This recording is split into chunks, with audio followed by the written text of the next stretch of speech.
टीईटीचा paper उद्या होणार होता आणि उद्या होण्याच्या पेपरच्या अगोदरच हा पेपर फुटलेला आहे आणि या सगळ्याच्या विरोधात सध्या पुण्यातील शिक्षण मंडळाच्या कार्यालयासमोर एबीव्हीपी आंदोलन करत आहेत। खर तर ही अतिशय दुर्दैवाची वेळ आली आमच्यावर की पावसामध्ये देखील आमच्यासारख्या विद्यार्थ्यांना आमच्यासारख्या कार्यकर्त्यांना आंदोलन करावं लागतंय।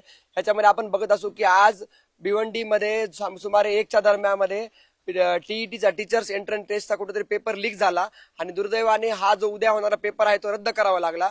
त्यामुळे अनेक विद्यार्थ्यांचं लाखो विद्यार्थ्यांचं जे शिक्षक होण्याचं जे स्वप्न आहे महाराष्ट्रामध्ये ते कुठेतरी याच्यामध्ये भंगला गेलेलं आहे। त्यामुळे सर्वप्रथम आम्ही अखिल भारतीय विद्यार्थी परिषद म्हणून याचा तीव्र स्वरूपामध्ये निषेध करतो। मला तर असं म्हणणं आहे की या सगळ्यांवरती कारवाई झाली पाहिजे, सगळ्यांवरती निलंबनाची कारवाई झाली पाहिजे, तर कुठेतरी यांना जाग येईल, कुठेतरी यांना त्या सगळ्या गोष्टीची जाणीव होईल की काय की प्रत्येक वेळेस आपण बघतो की ह्या सगळ्या याच्यामध्ये कारवाईसाठी आपण कोणी पेपर फुटला हा तर दोषी आहे, जो पेपर फोडतो तो तर दोषी आहे, पण जो अधिकारी तिथं आहे तो पण तितकाच दोषी आहे की ज्यांनी ह्या सगळ्या याच्यामध्ये याच्यामध्ये असताना अधिकारात असताना सगळ्या गोष्टी असताना त्याच्या निरीक्षणामध्ये अशा गोष्टी होत आहेत। त्यामुळे तो अधिकारी तिथले सगळे कर्मचारी देखील दोषी आहेत। यांच्यावरती पण सक्तीची निलंबनाची यांची कारवाई झाली पाहिजे, तर कुठेतरी यांना या सगळ्या गोष्टींची जाणीव होईल। मध्ये जे दोषी आहेत त्यांच्यावरती कठोर कारवाई करावी अशी मागणी एबीव्हीपीने केलेली आहे। कॅमेरामॅन तुषार नानावरेसह मी चंद्रशेखर भांगे, लोकशाही न्यूज, पुणे।